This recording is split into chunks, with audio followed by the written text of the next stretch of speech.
kebijakan notarisnya nanti yang kena kan. Makanya dia bisa ikut campur dalam suatu persengketaan. Maksudnya pihak ketiga, namanya gugatan intervensi. Itu maksudnya tugasannya apa? Pengadilan bisa bilang tugasnya? Bisa melanggar 1320 bahwa perjanjian ini menyalahi syarat sahnya perjanjian. Syarat sahnya perjanjian 1320. Ada sepakat, ada cakap, suatu hal tertentu, proses yang halal. Nah, memungkinkan hakim menilai bahwa ini perjanjian nggak sah nih. Notaris tuh nggak mau kalau menyatakan bahwa produknya itu cacat, gitu. Jadi dia memungkinkan bahwa bahwa ini benar-benar dibuat berdasarkan prosedur kenotariatan. Ada konsekuensinya. Laporan pidana. Kalau ternyata perjanjiannya itu dirasa ada kesalahan atau cacat formil atau cacat materi. Ya. Berarti bisa dikatakan itu pelanggaran kode etik juga, Pak? Prosedurnya harus kode etik. Jadi diajukan dulu kode etiknya, dia melanggar apa enggak. Kalau ternyata dalam konteks kode etik dia melanggar, nah itu nanti rekomendasi dari pengawas kenotariatan wilayah tertentu, dia bisa merekomendasikan kalau memang masuk ke dalam kode etik, sepanjang kode etik kenotariatan dia diberikan sanksi, fine, selesai barang itu. Tapi kalau seandainya ternyata dalam konteks kode etik ini ada dugaan-dugaan tertentu yang malpraktek, malfungsi, maljabatan, itu masuknya ke ranah tindak pidana. Dalam konteks notaris itu menyalahi kesenangan-menangan, menyalahi adanya pelanggaran kesenangan-menangan yang di luar kode etik.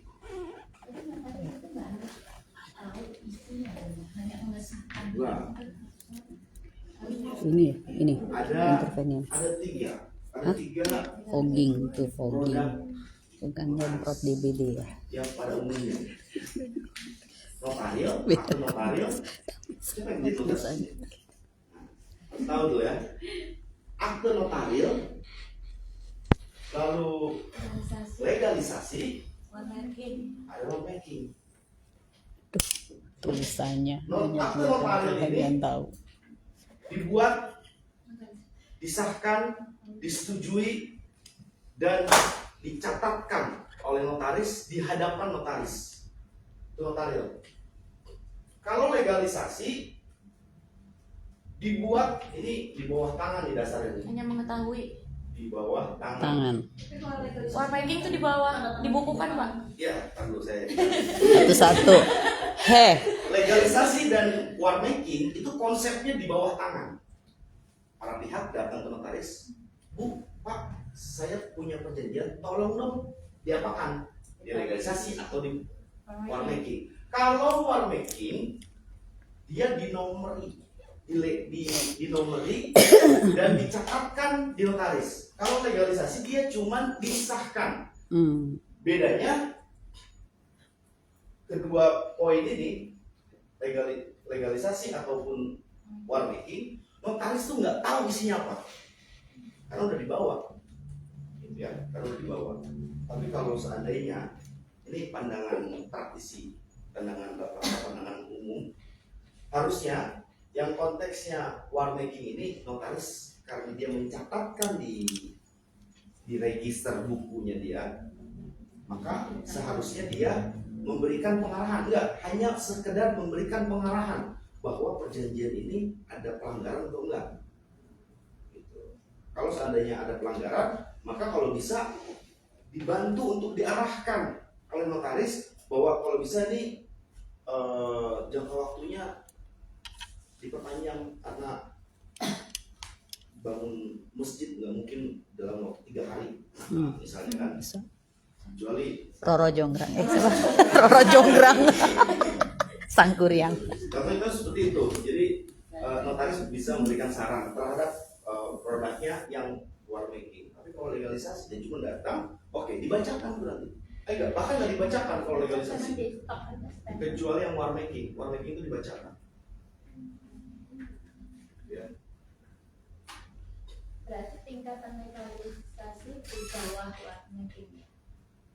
di atas legalisasi, ya di bawah warmaking. Karena nggak Ya. dicatat kan. Betul. Rata-rata permintaannya itu adalah permintaan warmaking. Para pihak bawa datang ke notaris, tolong dong di warmaking. Tanda tangannya udah pada nulis. Tapi nggak bisa campur nggak? Gimana? Bapak ini nggak? Saya itu dulu pernah ada yang notaris. Saya nanya nih Pak, saya Bu bedanya warmaking sama legalisasi apa? Kalau legalisasi dia tanda tangannya depan notaris. Kalau warmaking dia tanda tangannya di belakang notaris. Dalam artian misalnya saya mau warmaking kontrak nih, warmaking aja gitu. Buat saya apa saya nggak perlu Udah itu. jadi ya. Udah jadi. Iya. Nah tapi kalau legalisasi kan kita tanda tangannya depan notaris kan. Notaris berarti si legalisasi ini lagi dicatatkan. Jadi legalisasi yang disahkan dan warmaking itu di bawah tangan yang dibukukan. Betul. Yang daftar gitu. Betul. Yang dicatatkan itu di register itu berarti yang legalisasi. Legalisasi. Gitu. Intinya konsepnya legalisasi ataupun warmaking dia di bawah tangan. Iya. Gitu. Tapi dia kurang kuat ya Pak kalau buat diajuin ke pengadilan. Kuat. Kuat. Lebih kuat notaris kan? Apa notaris? Karena dia bikinnya dari notaris langsung kan. Perbandingannya dengan yang mana nih? Jadi kalau kita membandingkan suatu akte produknya notaris 3 poin ini, mana yang lebih kuat akte notaris? Iya. Kalau bicara perbandingan produknya notaris. Tapi kalau sepanjang kita tidak membandingkan produknya notaris, tiga-tiganya kuat.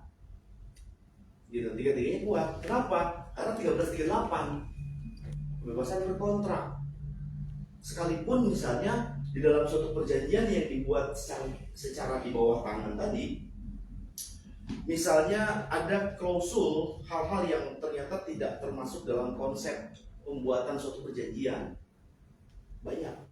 Tidak ada domisili hukum, tidak ada ruang lingkup. Dia hanya menyatakan bahkan 2 pasal misalnya. Pasal 1 terkait apa yang diperjanjikan. Pasal 2 terkait hak dan kewajiban. Selesai. Bisa nggak? Bisa. Jadi itu perjanjian. Kuat nggak? Kuat. Kalau ternyata terjadi persengketaan. Saya pernah kasih ilustrasi kalau seandainya ada jual beli, ada perjanjian hutang piutang yang di dalamnya cuma isi satu pasal bahwa si B berhutang kepada si A. Pasal 1 nih. Si B berhutang kepada si A. Lalu di pasal 1 ada poin 2-nya, ayat 2-nya. Harus dibayar 3 bulan. Tanda tangan. Jadi itu barang jadi. 1338. Syarat 1338. Suatu perjanjian menjadi undang-undang kepada para pihak yang membuatnya. Gitu ya. Pak, saya mau nanya boleh nggak Pak? Oh, Tapi iya. ini karena berhubungan sama ini, jadi gini Pak, ada salah satu perusahaan yang punya ini sebenarnya orang asing, jadi pastinya kan pemain ya.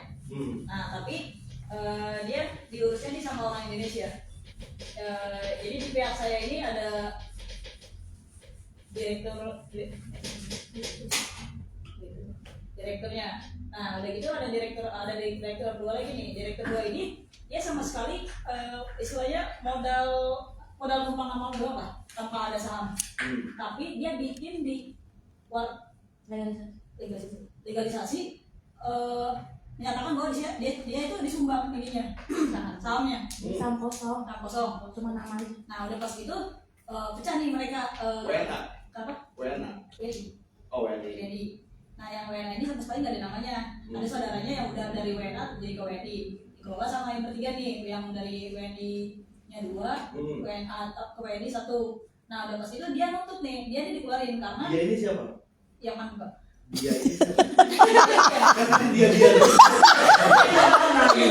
Satu-satu diketahui siapa gitu loh. Misalnya gini Pak. Misalnya ibu PMA, contoh ya Bu ya. PMA. WNA. Nah udah gitu saya direkturnya, Ya. bapak komisarisnya, bapak ini dulunya tadinya WNA. Udah gitu bapak jadi WNI. Ya. Nah Banyak banyak sih yang minanya. Kan Pak Atta WNI.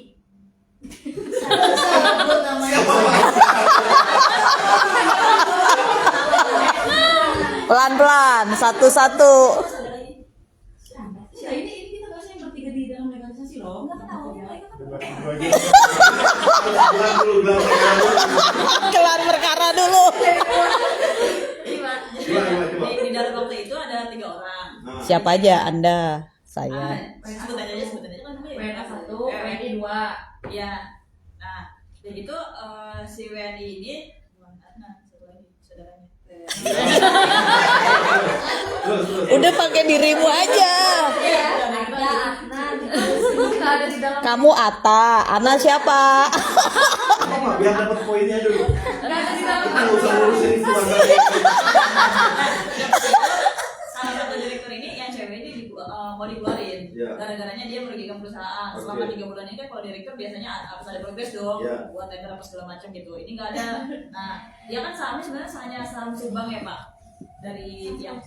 Nah, ada pas gitu dia nih nuntut kita nih keluarin dia karena satu di jam kerja dia tuh nggak ada mulu, kedua banyak lah pelanggaran hukumnya istilahnya gitu.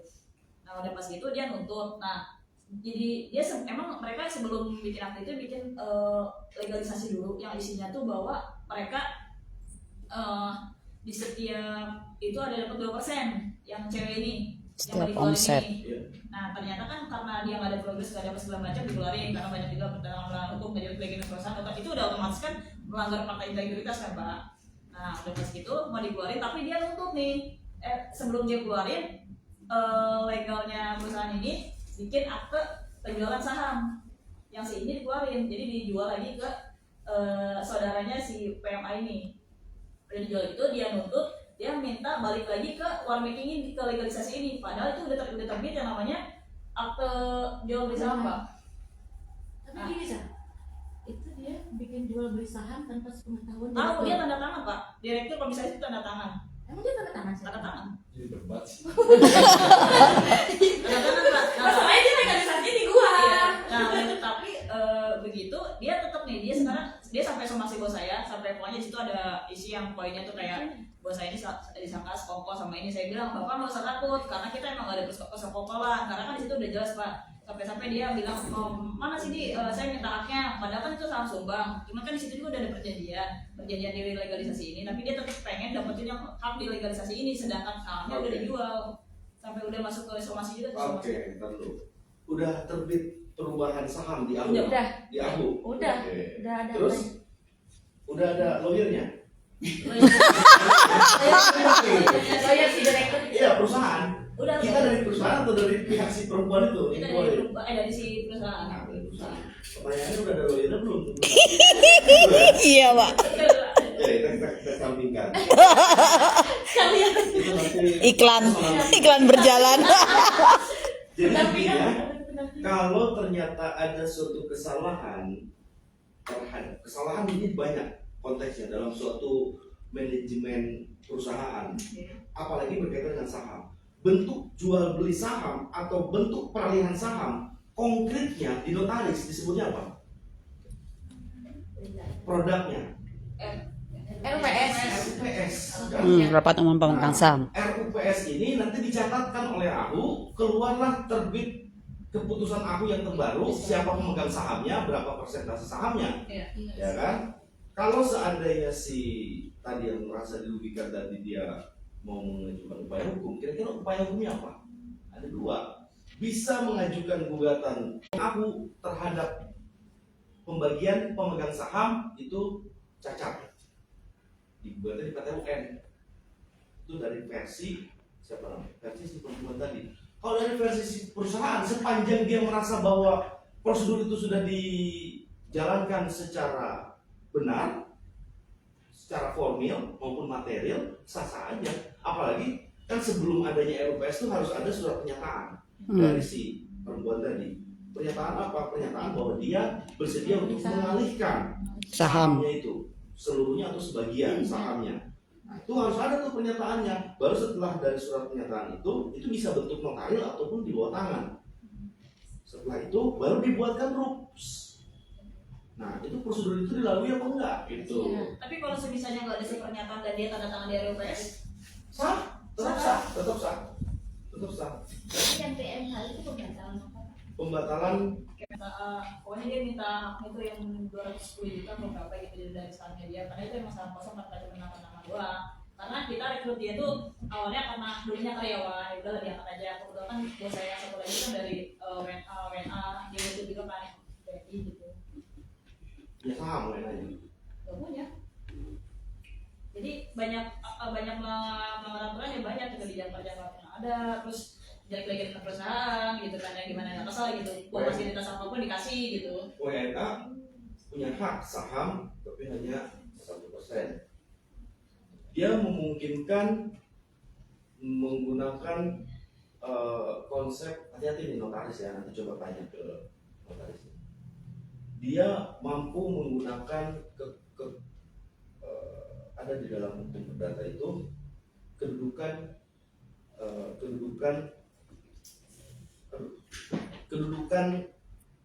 yang lebih tinggi dari sisi ekonomi, kayak misalkan perbankan.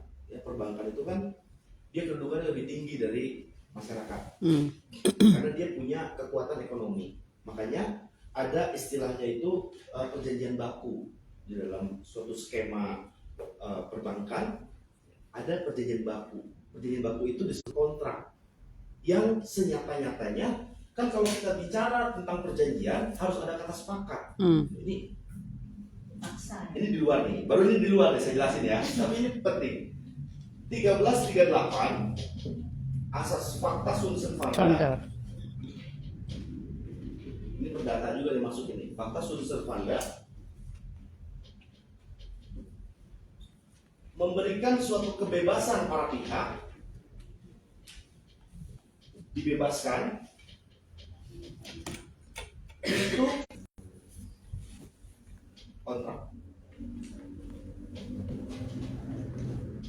1338. Untuk membuat suatu perjanjian. 1338 menyebutkan bahwa setiap perjanjian yang dibuat oleh para pihak menjadi undang-undang Baik, bagi dia yang membuatnya. pembuatnya. 1338 harus kebebasan berkontrak. Di sini ada suatu equal, ada suatu keseimbangan. Ini saya mau menjelaskan sesuatu yang lebih ekstrim. Para pihak dibebaskan, berarti artinya para pihak si A dan si B diberikan kebebasan untuk menuangkan apa isi hatinya di dalam suatu kontrak, betul ya? Tapi karena ada asas kebebasan berkontrak,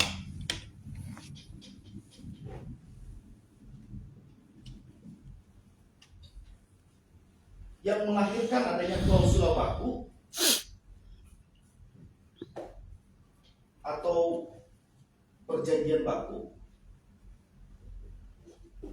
atau ada istilah lagi, perjanjian baku, klausula baku, perjanjian standar,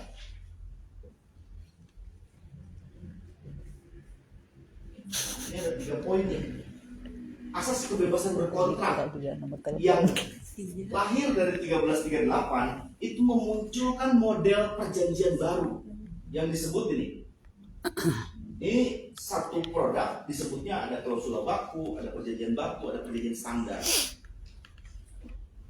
Klausula baku ini memungkinkan salah satu pihak tidak punya kehendak bebas untuk menentukan apa isi perjanjiannya. Contohnya tadi perjanjian jual beli, asuransi, apa lagi? Leasing, kecil. Bahkan sekarang klausula baku, perjanjian baku ini, perjanjian standar ini masuk kepada doktrin dalam hukum ketenagakerjaan. Pak, saya mau bekerja, Pak, penduduk kita tolong Pak, saya mau kerja. Ya udah tanda tangan, saya tanda tanganin Pak, pokoknya Pak, gimana saya tanda tanganin. Yang penting saya bisa kerja di sini. Bisa nggak campurin perjanjiannya? Nggak bisa, bos, karyawan. Nah itu konsep itu melanggar sebetulnya ekstrim banget. Karena ada asas kebebasan berkontrak. Nah, yang saya mau jelasin adalah memungkinkan dalam kondisi WNA. Konsepnya, saya kasih ilustrasi. Mungkin nggak WNA punya objek tanah di Indonesia? Mungkin. Kenapa mungkin? Dia bisa menikah dengan WNI. Gimana? selama ini kan orang Menikah dengan WNI. Punya nggak dia haknya objek tanah? Undang-undang baru nggak punya Yang sih. punya itu Si WNI-nya, istrinya. nomina ini lahir juga dari asas kebebasan berkontrak. Hmm. Hati-hati. Konsep dasarnya WNA tidak diperbolehkan punya objek tanah Di Indonesia. Tidak boleh. Lalu kenapa ada asas nominal? Ya itulah. Asas nominal ini ada, sah, banyak terjadi di Bali banyak. Siapa yang buat? Notaris. Lalu kemudian notarisnya bagaimana? Dibatalin rata-rata perjanjiannya karena menyalahi aturan. Lalu bagaimana notarisnya? Dilaporin sama WNA-nya bahwa notaris ini telah menerima uang hasil persentase jual beli saya membeli objek tanah. Apa yang kita ketahui tentang asas nominal? Si WNA dia mengatasnamakan sebagai seseorang yang mempunyai modal. Hmm. Dia membeli objek tanah di Indonesia diwakili oleh perwakilannya. Diwakili oleh perwakilannya. Bentuk konkretnya bisa dikuasakan Beneficial office owner. oleh orang WNI, oke? Oleh orang WNI. Lama-lamaan WNI yang punya objek, bukan WNA-nya. Selama berapa lama Pak jadi haknya? Kalau jual beli kan tidak terbatas. Enggak, maksudnya Asas nominal ini tergantung sepanjang berapa lama dia menyatakan dirinya sebagai pemilik modal terhadap objek tanah itu. Tergantung perjanjiannya dalam asas nominal. WNA-nya nggak punya hak, tapi WNI-nya punya hak. Tapi secara faktanya, Secara- duitnya WNA. Secara pertanahan dia nggak punya hak WNA. Tapi secara nilai keuntungan WNA-nya punya hak. Ini ngeri nih. Banyak notaris dilaporin. Iya. Kenapa? Oleh WNA karena dia Setipu. merasa ketipu. Wah, ini objek. Saya beli objek tanah. Oke. Itu asing, itu nggak mungkin punya. Enggak, saya pakai istri saya pakai anak buah saya kasih uang ke dia, saya kasih biaya jasanya ke notaris. Tapi saya nggak bisa, saya mau ambil haknya, saya mau ambil ini dan lain-lain. Akhirnya ternyata perjanjian itu dibatalkan oleh siapa? Oleh pengadilan. Banyak kejadian itu di Bali. Ya. Sama halnya nggak sih Pak, kalau pendirian PT itu PMA menguasakan pada WNI? Kalau itu ada aturannya. Kalau hak saham Sama WNA, saham. sepanjang dia tidak lebih banyak daripada saham WNI, itu sah. Tapi kalau misalnya kayak kantor konsultan yang afiliasi sama asing, itu kan kayak ya PwC Deloitte itu kan mostly gedean percentage mereka ya asingnya Iya. daripada Indonesia. Nah kayak gitu gimana? Ada aturan itu nggak boleh? Biasanya gini, pembagian banyaknya saham oleh asing itu harus melalui badan hukum. Nggak boleh personnya itu lebih banyak sahamnya dibanding si pemilik saham yang WNI, itu nggak boleh. Bisa diakalin pakai badan hukum, Kalau badan hukum boleh lebih. bisa. Misalnya Kan- WNA kan- dicampur. Kan gini, kan perusahaan badan hukum yang tentunya ada di Indonesia, kan badan hukum kategori ada di Indonesia. Badan hukum itu konteksnya PMA. Ada dua badan hukum. Persentase saham dua badan hukum ini di dalam satu perusahaan dia 60%, selebihnya 40% WNI. Oke. Nah, dua badan hukum ini kan pasti ada asingnya di situ. Persentase sahamnya ada punya warga negara asing di situ. Oke. Dia 60% ada di dalam satu perusahaan tertentu. Sisanya 40% itu bisa. Karena di dalamnya pasti ada WNI juga gitu. Tapi PMA statusnya. Statusnya PMA, Kalau lebih kecil jadi statusnya bukan PMA ya. bukan, nggak bisa. Maksudnya Gitu gimana? ya, lagi. Di sini kan disebutkan jika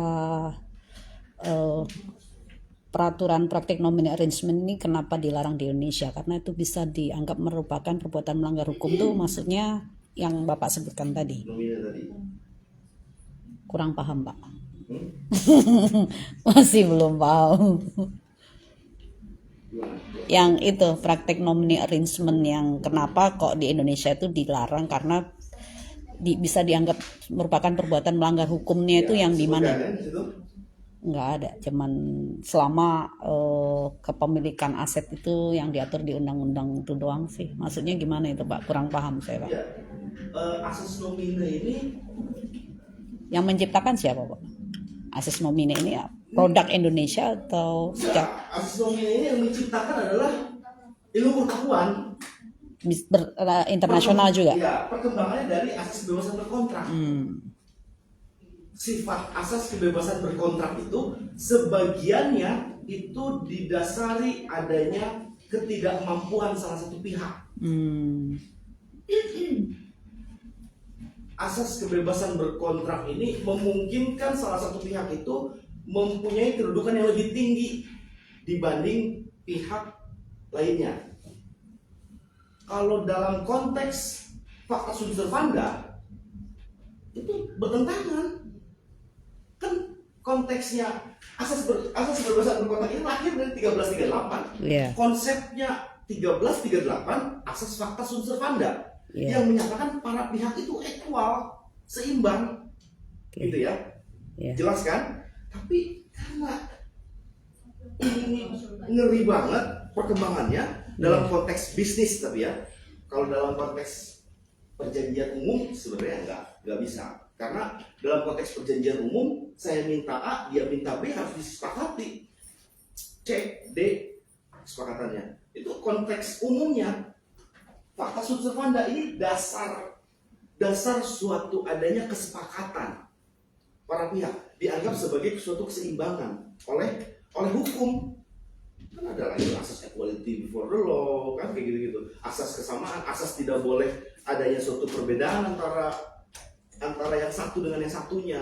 Kan itu jelas 1338 ini memberikan kedudukan yang seimbang. Tapi kemudian karena ada model baru nih, lahirlah dari 1338 ini asas kebebasan berkontrak. Kejam, menimbulkan adanya kesenjangan antara seseorang yang mempunyai kedudukan lebih tinggi dengan seseorang yang lebih rendah. Nah, Sepanjang itu disepakati, jalan itu barang, kan kacau. maksud saya jika asas itu diberlakukan di Indonesia itu bisa dianggap merupakan perbuatan melanggar hukum. Tetapi kenapa bisa diberlakukan dan diterima? Karena ada asasnya, asas nominal, asas kebebasan berkontrak. Berarti asas nomina ini bisa dikatakan secara hukum atau tidak Pak? Kan dia sebenarnya menyembunyikan Kepemilikan yang sebenarnya, Betul. beneficial office owner. Pasal 1337 kalau perdata. Kasuistis. Asas nomina ini kasuistis. Ini sebenarnya kayaknya di S1 nggak pernah dipelajarin nih kayaknya. Sebetulnya ya, tapi karena konteks kalian udah paham, maka mau nggak mau kan harus disinggung, Iya. ya kan? Sebetulnya perjanjian nomina ini suatu perjanjian yang secara doktrin dia diakui. Dalam kasus-kasus tertentu dia melanggar hukum. Jadi batal demi hukum nggak Pak dengan atas nomina ini? Kalau bicara batal demi hukum enggak. Tapi jika seandainya ada Tapi kasus, dapat dibatalkan. oh, Itu konteksnya. Dapat dibatalkan. Tapi kalau batal demi hukum itu enggak. Dia konteksnya dapat dibatalkan. Makanya banyak yang mengajukan pembatalan perjanjian nominal di Bali, Lombok. Kalau dibatalin nominalnya yang rugi siapa? Tetap dua-dua investor. yang investor yang rugi. Kenapa dia harus batalin? Itu kan apa ya? Yang namanya gini, Bu. Saya punya tanah dari investor dasarnya adalah perjanjian nominal. Ngapain saya harus tunduk sama dia? WNA kok, gue dilindungi sama negara. Oh, jadi pihak satunya yang Iya, ya. iya, begitu. Kenapa saya harus tunduk sama dia? Kan konsepnya begitu. Tapi kalau sepanjang itu diakui, sah, diakui. Ada hasil keuntungan dari objek itu, jalan tuh. Iya, iya. Sampai kapan? Sampai kapanpun. Selama tidak Iya. Selama tidak ada perselisihan. tapi kepemilikannya kan dia di Rancu ya Pak, kepemilikannya kan WNI, WNI. nggak boleh WNA. Berarti Tapi kan Tapi WNA WNA. punya hak dari keuntungan itu, yang sifatnya keuntungan, dividen dari objek. Makanya resort di Bali itu kan punya WNA rata-rata investornya. Tapi objeknya punya WNI. berarti asas ini juga Berhasil gitu ya Pak. Apapun itulah kesepakatannya. Ya. Selama tidak terjadi konflik. Selama tidak terjadi konflik. Pak, kalau kembali ke perjanjian yang tadi 1338 dan klausul baku itu pasti kan banyak yang dilanggar dengan adanya klausul baku yang menguntungkan dari yang Betul. membuat. Betul. Nah itu dihubungkan dengan kejahatan perbankan itu gimana? Bisa tuh. Jadi gini, kita mau buat suatu perikatan sama bank, kita dikasih perjanjian baku, tanda tangan setiap lembarnya ada 25 halaman, tulisannya kecil-kecil. Ya, atas bawah. Nah, harus bawa lagi. Pinjol. Nggak dibaca itu, betul nggak? Tanda tangannya parah kecil-kecil ya di dalam kotak itu. Iya. Kan? Parah. Nah, bisa nggak kita karena orang hukum pakai doktrin 1338, asas fakta sum sifatnya kita jelaskan ke marketingnya, Pak ini begini 1338 fakta sum sifatnya, saya pengennya begini di dalam perjanjian. Bisa Bisa dirubah. harusnya Harusnya. kan dasarnya itu kata marketingnya, Pak ini klausul baku Pak berdasarkan asas kebebasan berkontrak, gua diskusi hukum tuh tadi tuh, gitu kan? Tapi konsepnya bisa. Istilahnya kan mereka gini, kalau dari awalnya kan dalam posisi yang kalah. Yuk kalau mau ambil, kalau nggak mau ya udah tinggalin yang Betul. gitu. Tapi setelah ambil merasa bahwa terjebak. Iya. Nah itu dikaitkan dengan Disitulah kejahatan kondisinya perbankan. begini. Disitulah yang tadi saya singgung. Ada pihak Yang lebih kedudukan kuat. lebih tinggi. Di situ posisinya. Pada saat akan ditandatangani suatu perjanjian, posisi dominan itu kelihatan. Siapa yang punya kedudukan yang lebih tinggi? Di situ. Di situ yang tidak equal ya Bu, yang melanggar Sudah ada. Terus 13 cara lawannya gimana Pak? Kalau sudah terlanjur tanda tangan, cara lawannya ya adakah unsur-unsur kejahatan perbankan yang bisa diterapkan terhadap klausul baku yang merugikan salah satu pihak? konsepnya sama kayak nominal. Dia nggak melanggar, ada dasarnya. Asas kebebasan berkontrak, klausul baku itu ada dasarnya, ada aturannya, ada doktrinnya. Dia nggak melanggar. Konsep perjanjian itu nggak melanggar. Konsep perjanjiannya enggak. You mau mengikutinya. Kalau nggak mau mengikutinya tinggalin. Konsepnya kan itu. Karena nggak bersepakat. Oke. Makanya sepanjang tadi saya katakan harusnya bisa, gitu ya, harusnya bisa. Pak, saya pengen begini dong. Kalau dia merasa bahwa oh ya udah, oke, saya tampung permintaan you dalam bentuk adendum, bisa nggak? Bisa. Tapi perjanjian bakunya itu tetap kita tanda tangani, tapi ada perjanjian tambahan atau perubahan.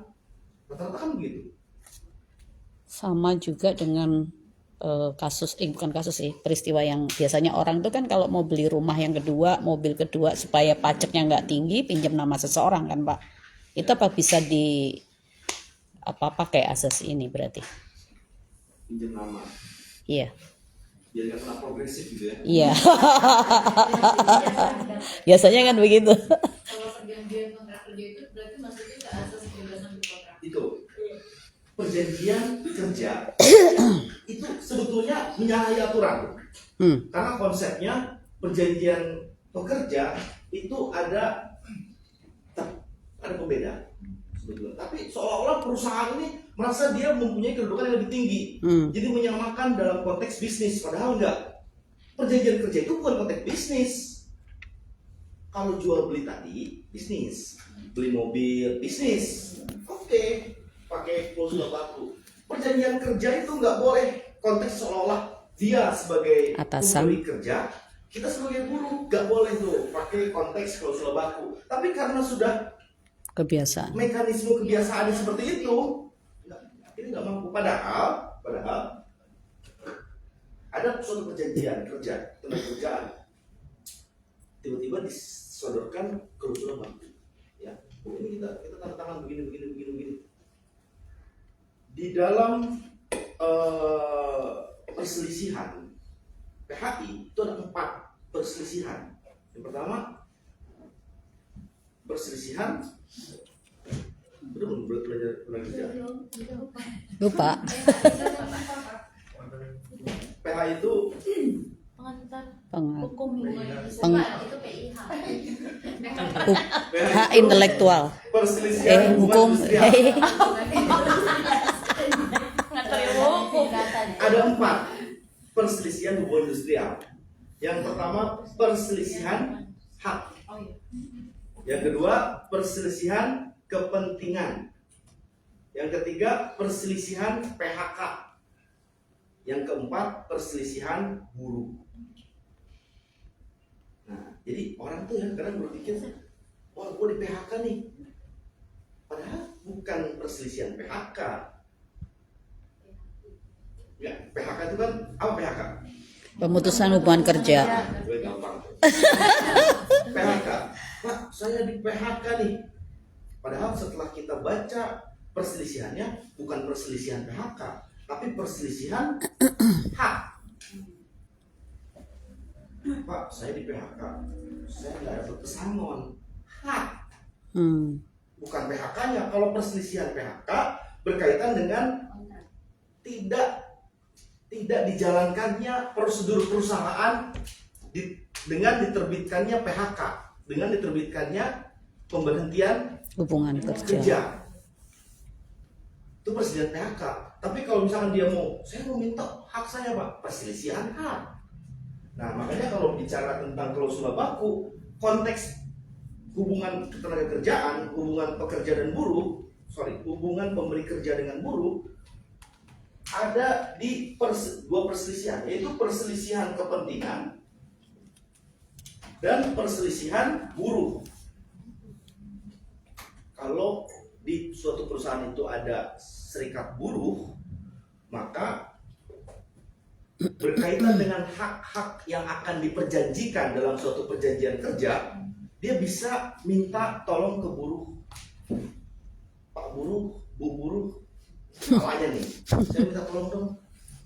Saya mau kerja di sini, tapi kok klausulnya begini kan? Bisa tuh. Perundingan, dipartit maksudnya. Oh yaudah nanti saya tampung keinginan lu, tapi lu kerja nggak? Ini belum terjadi nih pekerjaan itu. Oke. Bisa juga perselisihan kepentingan. Pak, ini saya mau kerja di perusahaan ini, kok mulai kerjanya jam 3 pagi sih? Nah, kok nggak jam 12? Gitu kan? Kok mulai jam 3? Nah, itu kan ada perselisihan kepentingan. Perselisihan kepentingan itu berkaitan dengan unsur-unsur perjanjian perusahaan, unsur-unsur peraturan perusahaan, unsur-unsur kebijakan perusahaan. Itu berkaitan dengan perselisihan kepentingan. Nah, kalau seandainya perusahaan dari awal dia menyodorkan klausul baku, mau kita koreksi, entah untuk diri kita atau pekerja-pekerja lainnya di kemudian hari, itu nanti bentuknya perselisihan kepentingan. Tapi kalau seandainya diakomodir, udah yang buat tuh khusus buat tuh gua akomodir, tapi lu jangan rame kayak yang lain ya, dalam bentuk adendum, perjanjian tambahan khusus untuk tertentu. Kan ada pekerja itu yang kadangkala punya spesialisasi, dia tentang apa, dia di situ mau bekerja sebagai misalnya buruh gudang, tapi dia punya sertifikasi mesin. Buat tambah perjanjian tambahan, perjanjian adendum, buat tambah karena lu punya sertifikat mesin misalnya, itu bisa terjadi. Tapi sepanjang perjanjian utamanya itu, klausula bakunya itu ditandatangani, yang tadi saya katakan sama kayak dengan leasing. Sepanjang perjanjian klausula bakunya itu ditandatangani, kita bisa minta apapun dalam bentuk apapun yang nantinya sifatnya dibuat dalam bentuk adendum. Jadi tambahan atau jadi perubahan. Begitu. Itu ruang lingkup tentang asas kebebasan berkontrak. Tapi gini Pak makanya, kalau misalnya legal or AMD-nya kasih draft yang berubah kontrak kerja, kita masih spare di situ mereka maunya apa? Udah kita udah kita bikin kesepakatan nih, udah misalnya, gaji sekian, terus dapat BPJS ini apa benefitnya dia dapat. Nah, ketika berjalan, dia tiba-tiba mundurin diri. Mundurin diri gitu, dia ngerasa keberatan, padahal itu udah sepakat. Nah, sedangkan dia kan ada di kontrak nih selama PKWT 6 bulan. Gitu. Berarti kalau training itu nggak usah pakai kontrak kerja? Klausula. Pakai konteksnya training. Tidak punya kalau nggak salah di kontrak. Kalau enggak, kontrak kerjanya itu training. Kalau seandainya kontrak kerja training tadi lewat sampai 7 bulan misalnya, maka itu udah masuk ke PKWT. Karena klausulnya 1 tahun. Gitu. Dan diperpanjang selama 5 kali.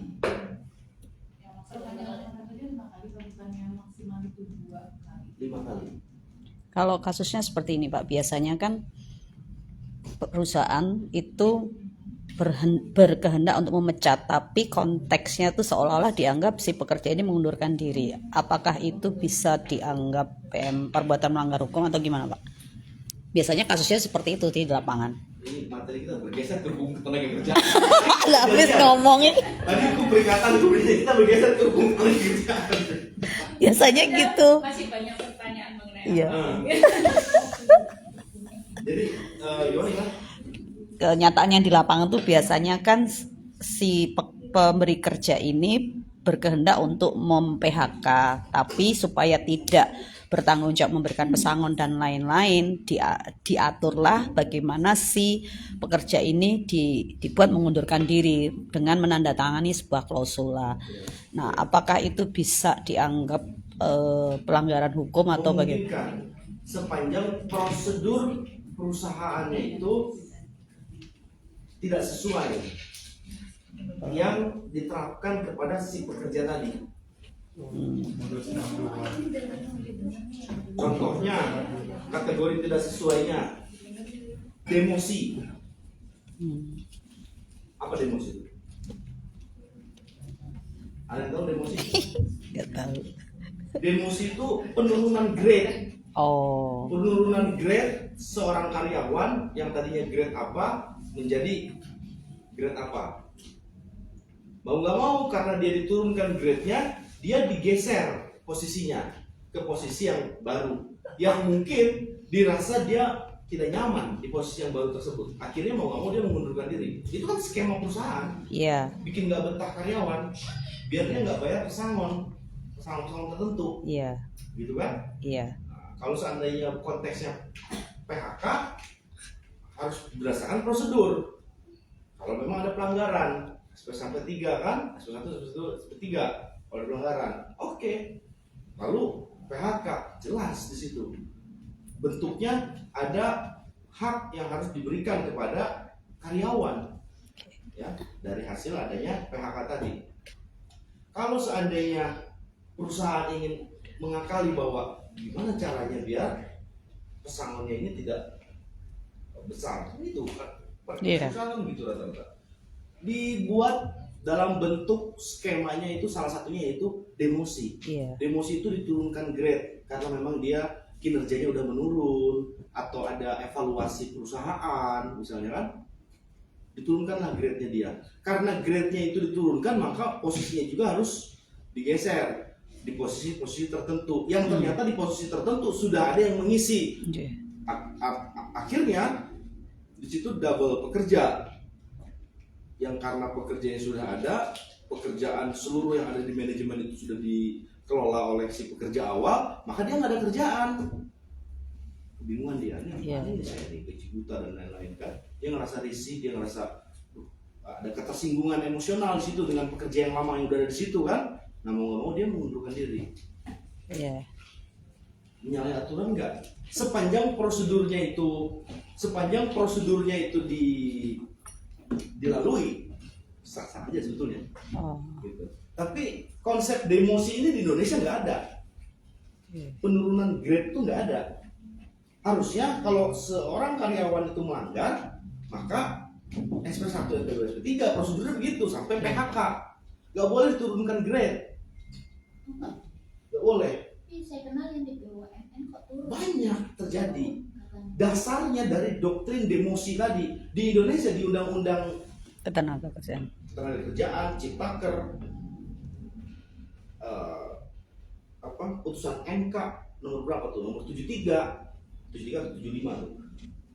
Dia tidak boleh mendemosi karyawan. Perusahaan itu tidak boleh mendemosi karyawan. Kalau pernyataan seperti itu, sepertinya kan Faktanya banyak terjadi. Ya, banyak mau pensiun jadi diturunkan jadi Ya. mau pensiunnya jadi lebih Faktanya kecil. banyak terjadi. Gitu. Dan model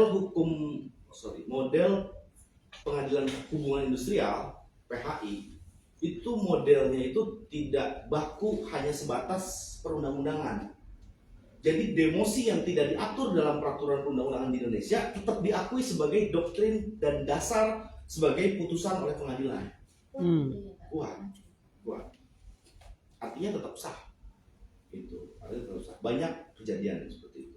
Padahal di peraturan nggak ada. Kalau kita mau mengacu berdasarkan pendekatan perundang-undangan bahwa demosi itu melanggar, karena bukan melanggar, demosi itu tidak menginterpretasikan suatu demosi itu hakim, bukan perusahaan gitu. Jadi kalau seandainya ada perselisihannya berkaitan dengan demosi, penurunan grade, hakimlah yang menilai berdasarkan keyakinannya apakah demosi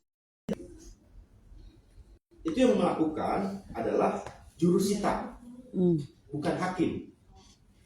Pihak yang melakukan prosedur eksekusi itu jurusita. Penetapannya baru penetapan hakim, ketua pengadilan. Maksud saya adalah perlawanan terhadap penetapan itu penetapan kan produk dari hakim. Ketua pengadilan. Iya, ketua pengadilan. Nah, pada waktu kita berperlawanan itu apakah ketua PN itu bisa ditarik sebagai pihak? Nggak bisa. Karena berkaitan dengan persengketaan, hakim itu dibebaskan terhadap persengketaan para pihak, itu hakim dibebaskan. Yang ditarik sebagai pihak berlawanan yang bersengketa di sebelumnya. Betul. Kecuali ada pelanggaran etik, Kalau pelanggaran etik ke KY. ke KY atau ke Bawas. Ke bawah. Ya. Kalau unmanning sendiri misalnya bahwa yang bersangkutan tidak pernah menerima, tapi secara prosedur memang dibuat seolah-olah sudah sesuai prosedur. Karena kalau saya baca di buku kan harus melalui pejabat setempat, Betul. sendiri-sendiri, tapi saya lupa di halaman berapa saya baca itu harus disampaikan kepada yang berkepentingan. Betul. Terus ada satu lagi yang saya baca tapi lupa Pak di mana itu tidak harus disampaikan kepada yang berkepentingan. Mana Pak yang disampaikan? Tidak harus disampaikan kepada yang berkepentingan itu kalau yang berkepentingannya ini tidak diketahui alamatnya. Tapi Maka kalau tahu harus ya. harus. Kalau terjadi tidak disampaikan, Kalau- cacat formil. Iya, kalau tidak mau menerima, alamatnya jelas ada, orangnya ada, tapi dia nggak mau menerima melalui pengurus RT kan RT setempat atau kelurahan atau Iya. desa. Nah, tapi kenyataannya banyak yang misalnya dilewatkan ke tidak melalui RT tapi di kelurahan itu tidak menyampaikan. Nah itu cacat formil. Enggak. Oh, benar? Enggak, karena itu prosedurnya.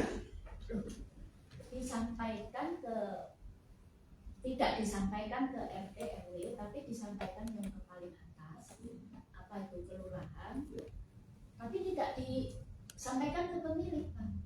Ya, Suratnya. betul. Itu enggak. Enggak, itu kan prosedurnya memang begitu. Kenapa nggak disampaikan ke pihaknya langsung? Kan kita nggak tahu kondisi lapangannya. Misalnya ya, kita anggap ilustrasinya nggak disampaikan kepada pihaknya langsung karena dia menolak. Berarti kan dia udah tahu sebetulnya. Anggaplah bukan menolak, dia lagi nggak ada, keluar kota. Maka ke RT, RT-nya juga lagi nggak ada. RT, anggaplah nggak ada. Kalau dia anggap ada bagaimana? Pihak Ada semua. ketiga itu Tapi ada memang dua sengaja yang menyertai dan menangkap. Enggak. Berarti mediator termasuk. Ke kelurahan udah prosedurnya. Prosedurnya. Kalau nggak disampaikan, Kalau nggak kecuali disampaikan, ada bukti bahwa dia ada foto tidak disampaikan itu atau bagaimana. nggak. Tapi memang nggak ada disampaikan. Nggak masuk kategori cacat formil. Karena prosedurnya pasti ada alasan kenapa harus ke desa kan, atau ke kelurahan. Artinya gini, sebetulnya pihak RT RW itu check you aja. Check you itu dalam konteks gini, mewakili, dianggap mewakili. Jadi RT RW ini mewakili desa atau mewakili pihaknya langsung gitu. Kalau seandainya misalnya ya, si jurusitanya cari rumahnya nggak ketemu, dia bisa langsung ke desa, bisa aja langsung ke desa. Nah, apakah di desa harus menyampaikan atau tidak? Harus, Nah, itu ternyata nggak disampaikan. ya itu urusan administratifnya tuh di Itu desa. nggak Di bisa desa cacat formil. prosedurnya nggak cacat formil. Desa lah yang salah. Ya, silakan tutup desanya. Kemarin saya lihat ada nih Pak fotonya Pak. Sebentar, halaman berapa ini? Itu harus disampaikan ke yang bersangkutan Pak. Betul. Nah, di situ disebut kalau nggak salah ada Kalau enggak RT RW pengurus wilayah setempat kan?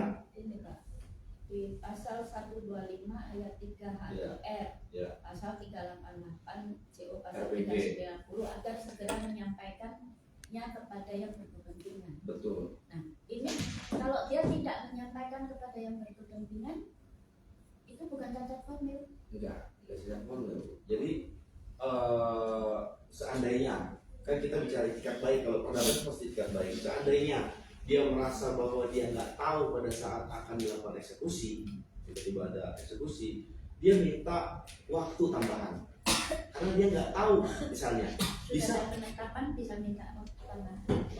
kongsoman. Penetapannya itu bukan untuk, kan prosedur eksekusi itu nggak bisa dibantah. Iya. Prosedur eksekusi itu kayak unmanning dan itu kan prosedurnya tuh. Iya. Itu nggak bisa dibantah. Kan konteksnya cacat formil itu adalah penetapannya itu tidak sesuai dengan prosedurnya, kan gitu. Nah, berarti kan sudah ada penetapan mau dilakukan eksekusi. Itikat baik nanti orang, misalkan itikat baik, saya minta waktu 3 hari deh. Itu kan nanti negotiable tuh. Itu berdasarkan kesepakatan. Oh ini nggak bisa, ini udah berdasarkan ini. Bisa aja nanti, ya udah.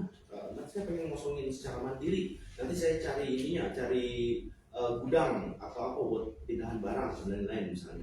Itu bisa aja. Tapi prosedur eksekusinya nggak boleh dianggap cacat. Gitu. Nggak boleh dianggap cacat karena prosedur eksekusi itu dilalui mekanisme pengadilan. Jadi seolah-olah gini Pak. Jadi unmanning ada, tapi unmanning ini tidak diberitahukan supaya tidak ada perlawanan.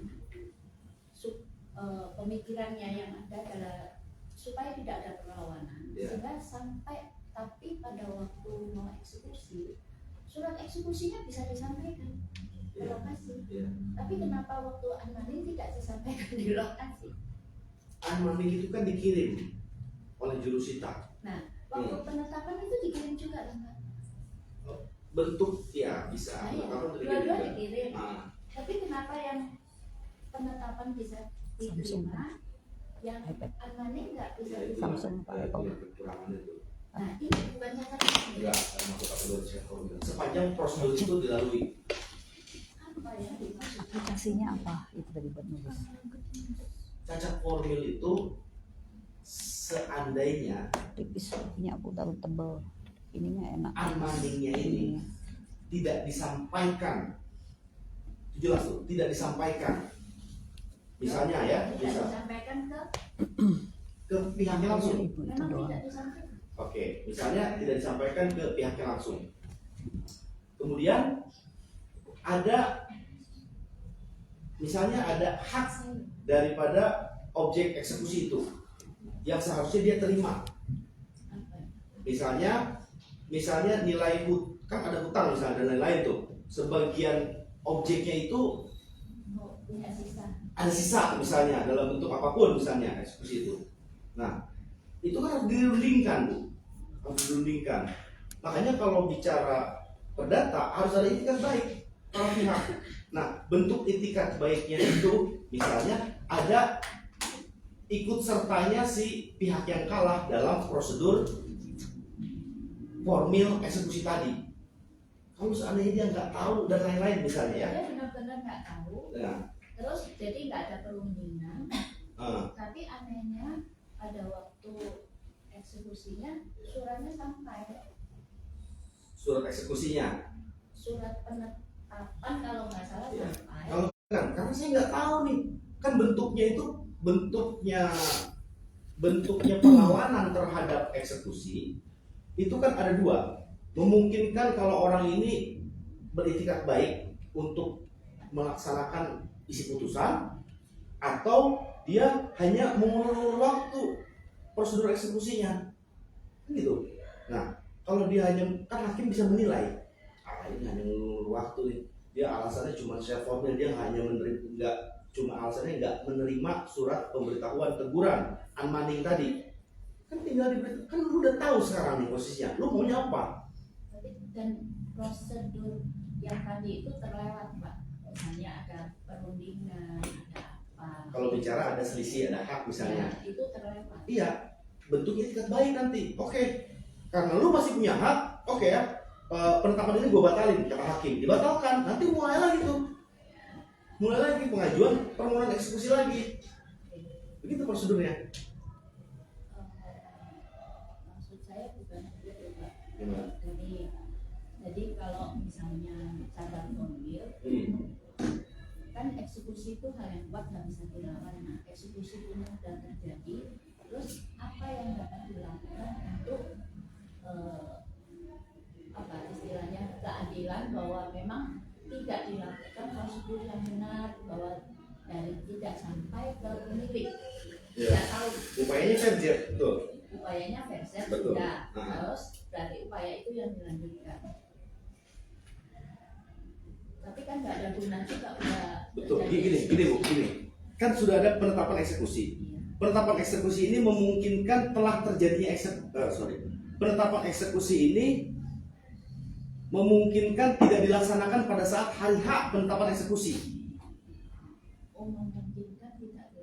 Betul. Jadi ada penetapan eksekusinya. Kan ada nanti memungkinkan ada rakor namanya, rapat koordinasi. Seandainya ada bentuk perlawanan dari pihak lawan. Kalau ada bentuk perlawanan berarti dia tahu mau bakal dieksekusi kan? Nah, seandainya nggak ada perlawanan, ada penetapan eksekusi, dia bisa aja Bu, nih si pihak yang punya penetapan eksekusi, pihak yang menang, dia datang sendiri. Terus saya udah ada penetapan eksekusi.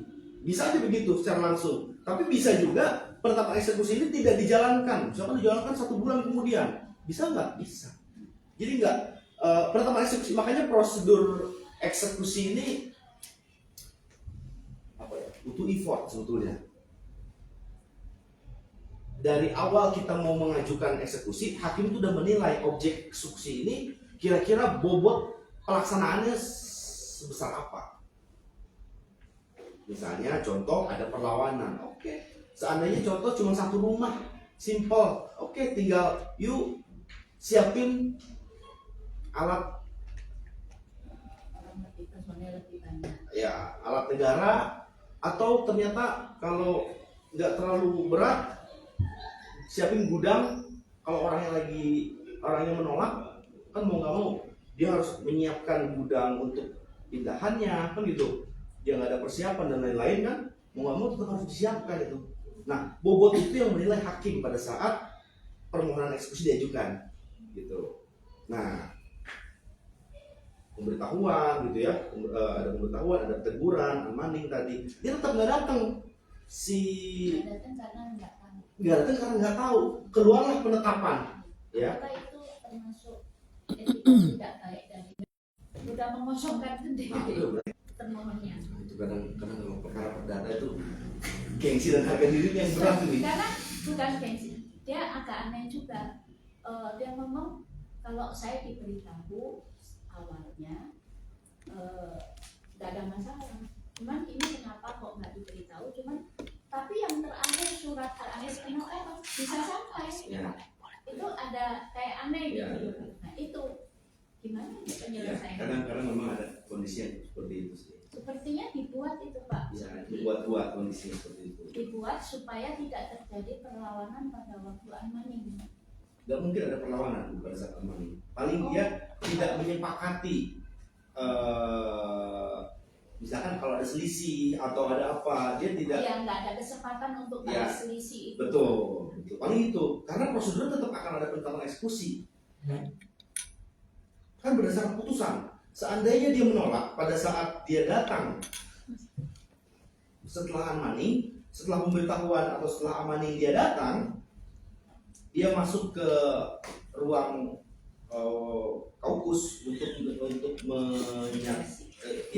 menyatakan bahwa seperti apa prosedur eksekusinya, pembagiannya bagaimana kalau sudah ada selisih, dan dia ternyata berselisih gitu, dia saya nggak mau dan lain-lain. Putusan itu dijalankan eksekusinya sepanjang penentuan putusannya itu jelas. Kalau ternyata selisihnya berapa, nanti kan itu dikembalikan Kembali ke hak dan kewajibannya. Jadi sebenarnya yang versetnya itu nggak ada gunanya ya. Iya, hanya mengulur aja. Kan tadi saya katakan versi. Mengulur kan udah dieksekusi.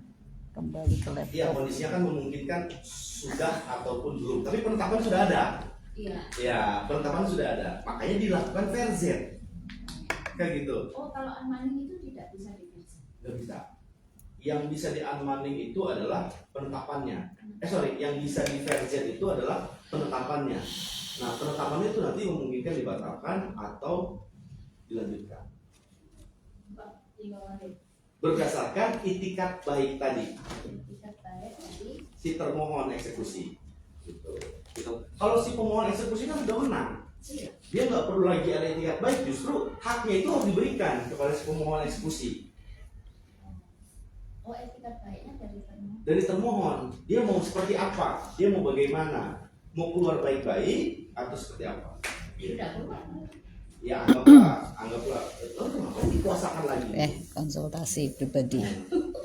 Sebenarnya kalau eksekusi yang bangunannya nggak ada pelaku tinggal cabut aja, selesai itu Bang.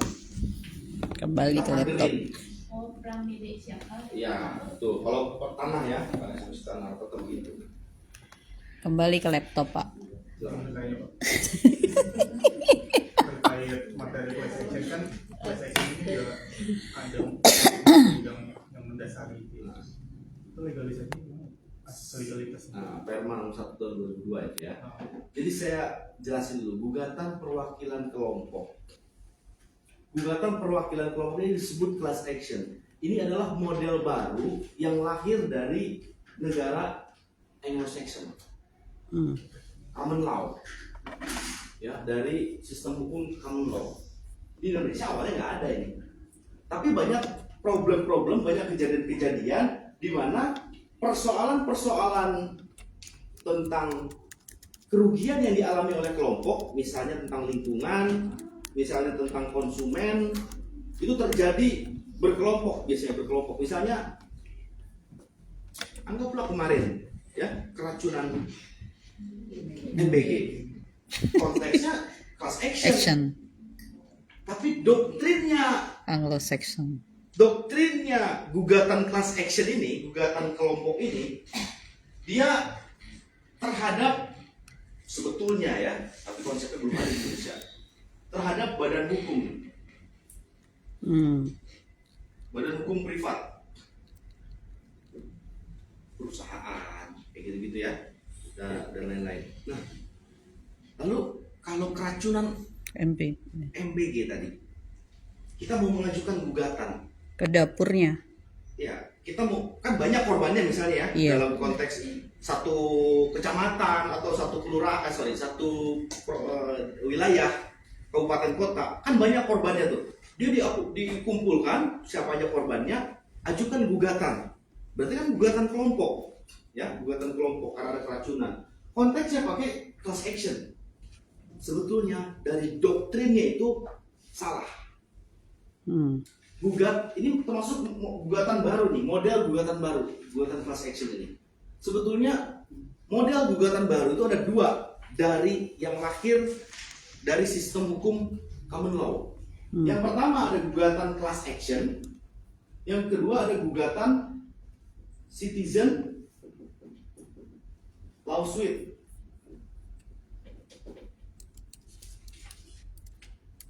Gugatan citizen lawsuit ini terhadap badan hukum publik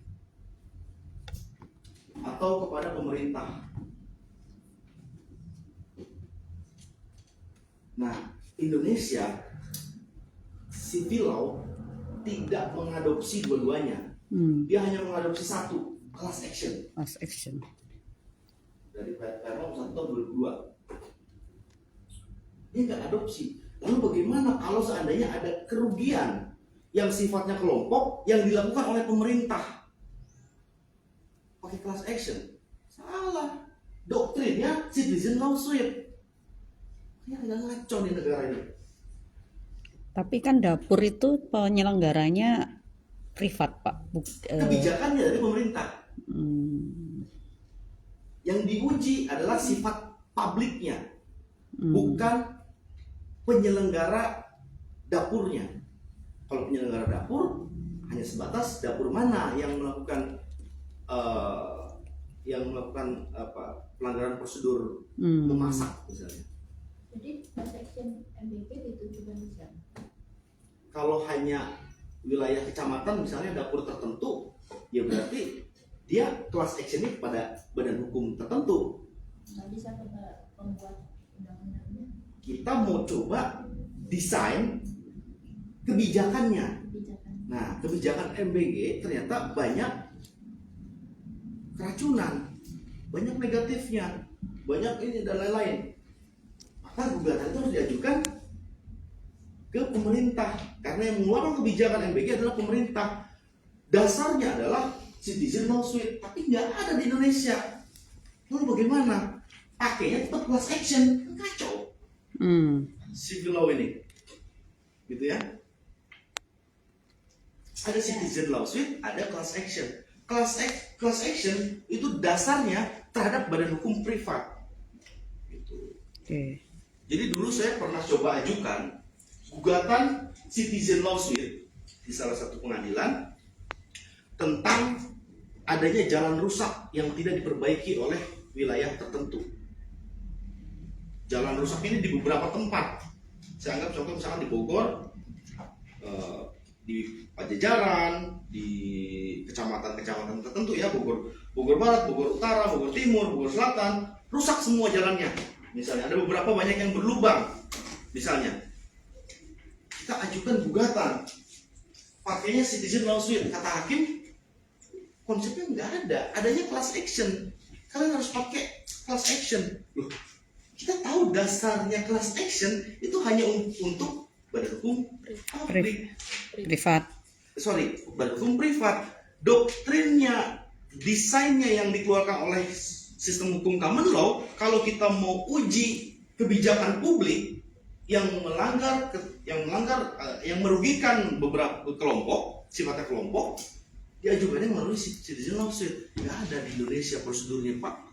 Terus bagaimana? Gugatannya civil law, gugatannya class action. Saya ajukan gugatan class action. Akhirnya kacau. Tapi nggak apa-apa ya. Nah, jadi artinya misalnya ada salah satu perusahaan yang berdiri di salah satu di tetangga kita misalnya. Ternyata bikin debu, jalanan rusak dan lain-lain. Gugat class action. Bentuk konkretnya seperti apa? Bentuk konkretnya ada kerugian. Kerugiannya dalam hal seperti apa? Misalnya kerugiannya karena debu, banyak yang kena penyakit. Karena jalan rusak banyak yang kecelakaan. Itu pembuktiannya harus ada orang yang sakitnya ya. Salah satunya. Itu. Salah satunya. Nunggu Lapindo juga termasuk. Gimana? Ukur Lapindo itu masuknya ke Iya, class action tuh. oh, Class action. kalau ada kasus nih Pak, kan kalau PT KAI itu kan punya beberapa wilayah daerah yang kan tidak dipakai, itu akhirnya kan disewakan kepada para penduduk yang ingin membangun dan lain sebagainya, itu kan pinjem pakai gitu. Nah, karena sudah masanya lebih dari 20 tahun, sekelompok orang yang bertempat tinggal di area itu mengajukan gugatan kepada PT KAI, itu masuknya ke class action atau citizen lawsuit. Kalau Mengajukan untuk bisa dijadikan sebagai SHM. Pernah itu. Jadi ada salah satu studi kasus nih di Jawa Timur tuh kan beberapa orang yang tinggal di daerah area PT KAI tanahnya itu kan pinjam sewa pakai gitu ya. Terus setelah 20 tahun atau lebih itu mereka tinggal di situ, mengajukan gugatan nih ke PT UN, menggugat PT KAI untuk diajukan sebagai SHM. Itu mereka pakai class action atau citizen law. Kan harusnya tidak bisa toh. diajukan ke PT UN. Iya, mereka mengajukan berombongan gitu, satu kampung gitu ke PT UN untuk pengajuan bahwa karena mereka sudah tinggal di situ lebih dari 25 tahun, Ya. mengajukan agar tidak sebagai sewa atau pinjam pakai lagi, tapi pengajuan untuk dijadikan SHM. Ya, kalau itu sifatnya kebijakan publik, Oh, tapi bukan class action. Class action itu terbatas PMH dan one prestasi. oh, Class action itu diajukan di mana? Mungkin nggak PMH diajukan di PT UN? Nggak mungkin. PMH ataupun one prestasi hanya diajukan di pengadilan negeri. Jadi class action diajukan di pengadilan negeri, nggak bisa di PT UN. iya. Kalau ternyata ada PMH. kalau ternyata ada suatu kelompok mengajukan bersama-sama ke PT UN, itu berkaitan dengan hak kepemilikan PT KAI terhadap objek yang sudah dikuasai oleh masyarakat.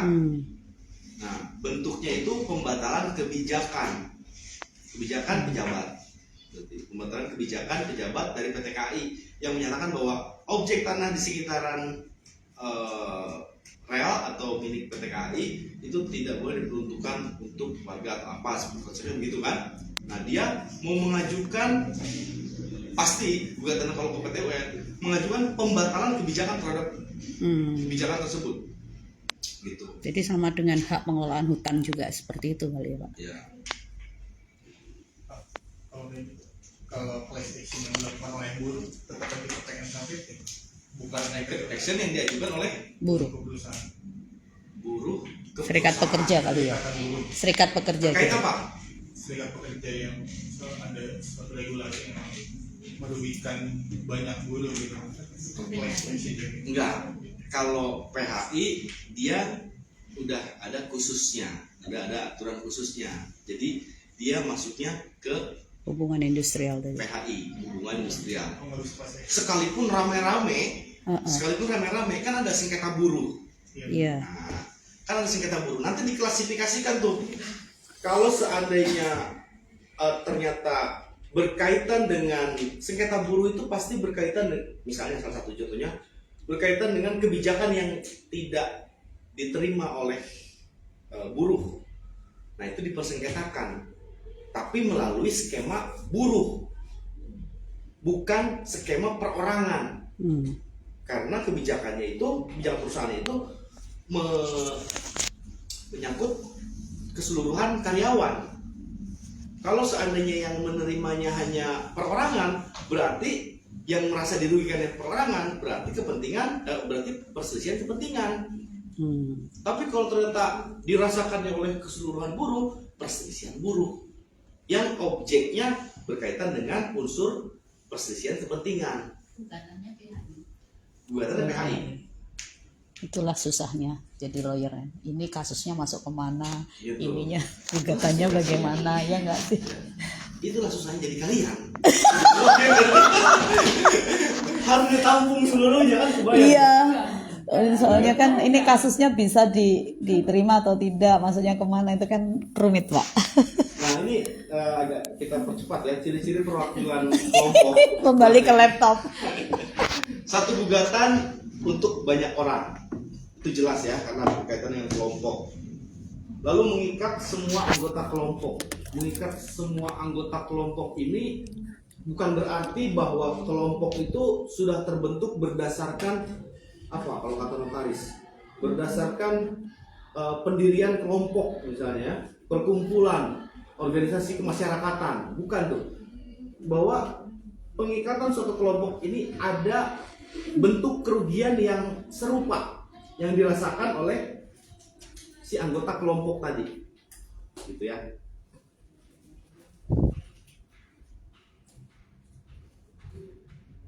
Selanjutnya wakil yang bertindak untuk kelompok. Wakil ini dipilih. Kalau seandainya memang kelompok-kelompok tertentu itu sudah mempunyai struktur kelompok, maka itu yang bisa dipakai untuk mengajukan gugatan class action.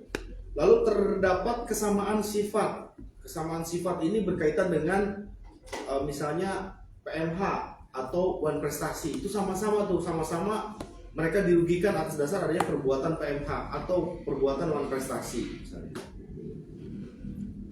Selanjutnya efisiensi pengadilan jelas ya, untuk biar nggak satu persoalan itu banyak gugatan, kan banyak terjadi begitu. Makanya diakumulasi dalam satu gugatan.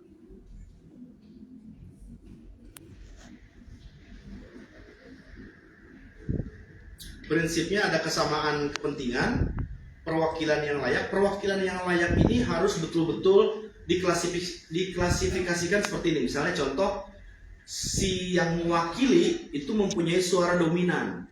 Suara dominan ini dilihat dari mana? Dilihat dari bentuk kerugian dia yang mungkin lebih besar daripada yang lain, gitu ya.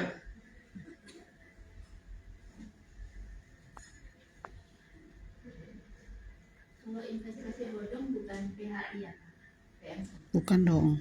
PHI itu khusus Bisa PMH, bisa wan prestasi. masa PHI. Tergantung arah problemnya mau kita bawa kemana. Ya.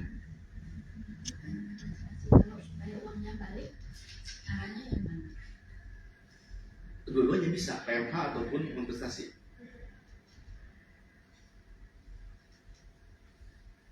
Syarat mengajukan gugatan perwakilan kelompok ini sama ya. Syarat material ataupun syarat formil. Kayaknya kita udah mapan terkait formil dan material kan. Ambil foto dulu silakan. Selanjutnya surat kuasa. Surat kuasa juga ini mempunyai mempunyai komponen tertentu ya, nggak bisa serta-merta. Surat kuasa ini ada beberapa. Sebetulnya ya, kuasa saya mencoba klasifikasikan dulu kuasa. Kecil. Kecilan ya?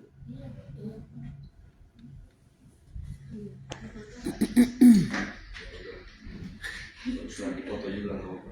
Saya klasifikasikan karena intinya surat kuasa itu siapa sih yang nggak pernah, mungkin kalian pernah di surat kuasa. Surat kan simpel. Surat kuasa ada pemberi kuasa, ada penerima kuasa. Iya. Tapi ada beberapa kategori surat kuasa. Ya, coba saya kategorikan. Ya. Surat kuasanya ada surat kuasa khusus. Lalu ada surat kuasa istimewa. Lalu ada surat kuasa insidentil.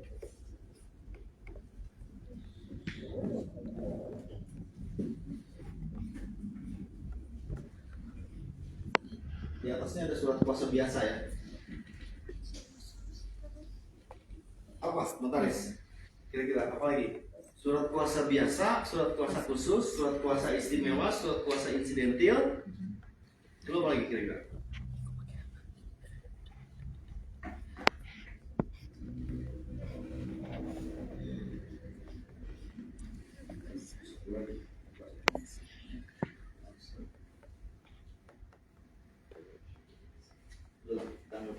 Surat kuasa biasa ini surat kuasa yang jual beli ya. Kalau biasanya kuasa jual. Lalu kalau surat kuasa khusus ini berkaitan dengan Khusus. berkaitan dengan litigasi. Surat kuasa khusus ini hanya diperuntukkan kepada orang-orang yang punya hak untuk mengajukan perselisihannya itu ke pengadilan. Nah, ini untuk di pengadilan nih surat kuasa khusus nih. Nah, atau lawyer. Selanjutnya surat kuasa istimewa ini untuk Pinter nyatet. mediasi. Senangannya nulis sama ini. Mau harus nulis. Untuk mediasi di pengadilan Untuk di mediasi pengadilan.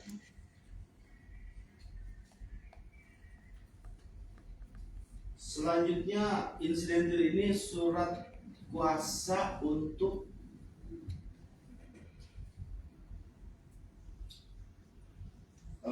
menyatakan sesuatu.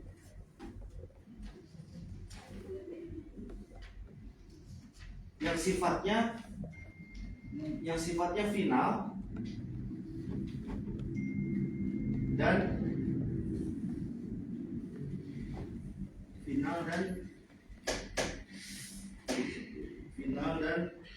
mengikat ya, dan memberikan kesimpulan.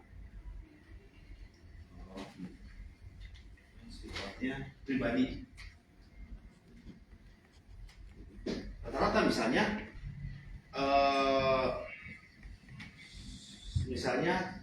ada surat kuasa waris ya, ada surat kuasa waris yang untuk menyatakan bahwa si ahli waris memberikan kuasa kepada salah satu ahli warisnya.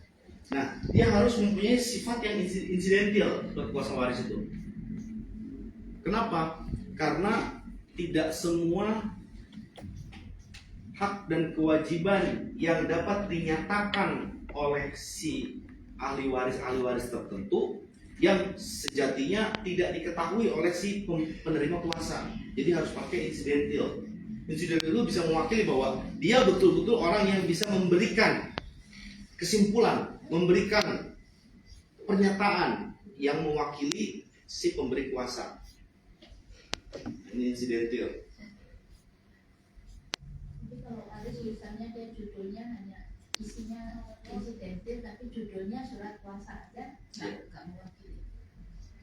Bisa, sepanjang isinya itu berkaitan dengan insidental. Bukan berarti harus judulnya. Nah, Kalau ya itu loh, kalau kayak lawyer misalnya kan kita dikasih kuasa yang untuk menangani kasus. ya. Terus kayak kalau saya sih misalnya kayak biasanya saya bikin kuasa untuk menangani let's say SP2DK, tapi ternyata habis itu berkembang ternyata kasusnya jadi ke penyidik. Itu biasanya kan saya bikin kuasa baru. Terus nanti berkembang gimana baru. Apakah bisa, maksudnya pokoknya lo konsultan pajak gua semua kuasa jadi satu kuasa aja mau kasusnya berkembang gimana gitu, itu gimana caranya? Jadi nggak bikin baru-baru gitu. Ruang lingkupnya diperluas. Tapi kadang-kala begini, hati-hati. Dalam surat kuasa itu, ruang lingkup diperluas itu tidak boleh menyalahi kewenangan. Siapa yang berwenang? Misalnya surat kuasanya diberikan hanya sebatas berkaitan dengan apa tadi? Ya, yang berkaitan dengan pajak misalnya atau apa. Lalu kemudian ruang lingkupnya ini ternyata sampai ke litigasi, sampai ke pengadilan pajak, gitu kan? Misalnya. Nah, yang bisa mewakili para pihak di ruang pengadilan itu kan hanya pengacara. Enggak, kalau pajak bisa. Konsultan bisa. Karena di pengadilan pajak. Sepanjang dia punya sertifikasi pajak itu ya. Nah, ruang lingkupnya diperluas. Ruang lingkup kan biasanya komponen dalam surat kuasa ini kan ada dua. Misalnya surat kuasa apa? ya. Lalu kemudian identitas. Setelah identitas, isi. Nah, isi ini yang berkaitan dengan sifat si kuasanya. Apakah dia biasa, istimewa, atau residential? Isinya itu. Nah, lalu di bawahnya itu ada keterangan ruang lingkup tuh, ya kan? Di bawahnya itu keterangan ruang lingkup yang berkaitan dengan kewenangan si penerima kuasa untuk melakukan sejauh apa batasannya, sampai mana dia melakukan pekerjaannya yang diberikan kuasa tadi. Diperluas saja nggak apa-apa, sepanjang itu tidak menyalahi aturan berkaitan dengan kewenangan tadi, gitu. Diperluas saja. Beberapa surat kuasa diberikan berturut-turut, terus surat kuasa yang lama perlu dicabut dulu nggak? Enggak, tergantung sifat kuasanya. Kalau memang perlu dicabut. Itu berkaitan dengan pembatasan. Biasanya kalau seandainya dalam tahapan hukum ya, biasanya tahapan-tahapan tertentu kuasa itu sudah tidak berlaku dengan sendirinya, karena tahapannya sudah bergeser. Misalnya mewakili hanya sebatas di penyelidikan, berarti kalau udah masuk penyidikan udah nggak bisa lagi tuh, nggak bisa dipakai lagi surat kuasanya, maka harus dibuat baru, gitu ya. Kalau dari segi inimu, maksudnya apakah mending saya bikin baru terus? Maksudnya repot, tapi kan lebih aman hukumnya dari saya, atau mending Saya dibuat dari kasih sarannya begini, kalau ternyata biaya jasanya besar di awal, nggak usah bikin surat kuasa lagi.